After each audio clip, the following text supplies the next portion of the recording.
Целосно се отворени сите гранични премини во државата. Македонските граѓани без тест и карантин од денеска може да патуваат само во Србија, Албанија, Косово и Турција, а кај нас може да влезат сите странски државјани без да се тестираат и да одат во самоизолација. Македонците може да заминат во Бугарија, Хрватска и Црнагора, но таму ќе мора да бидат во 14-дневен карантин. Уште од ноќеска било раздвижено на сите гранични премини и покрај тоа што нашиот граничен премин кон Грција е отворен, сепак Евзони останува затворен за влез на туристи и патници до 1 јули. Грчките гранични службеници ги враќале назад сите туристи, па дури и оние од Шенген зоната и Европската унија, а за влез во Грција ги насочувале да патуваат преку Бугарија.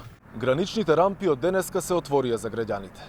Овде на граничниот премин Блаце раздвиженоста барем во утринските часови беше огромна и бројката надмина 2000 посетители. Граѓаните ја поздравија одлуката за отворање на границите и вела дека едва чекале да отпатуваат. Добре, супер, добре. Каде патувате вие? Идеме за Приштина, за Косово. Сега без карантин ќе биде без изолација. Добро е тоа? Добро, како не е добро, како 4 месеци скоро сме бил како затвор.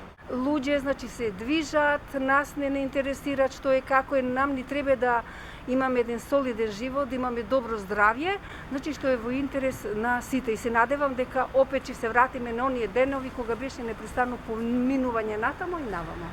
Инаку на граничниот премин Блаце имаше и граѓани кои пешија минаа границата. Командирот на полицијата од Табановце за Алфа рече дека очекувале голем број на граѓани со оглед на тоа што на 3 месеци луѓето биле затворени дома.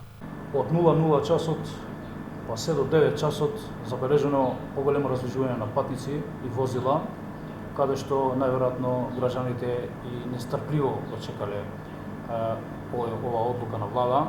Службениците кои речиси цел ден го поминуваат на граница, очекуваат бројот на патници драстично да се зголеми. Каква е ситуација? Гужва има, претпоставувам дека сега раздвижено е повеќе. Па и кај нас е раздвижено и тоа многу. За разлика од 3 месеци немавме ништо, сега денеска многу.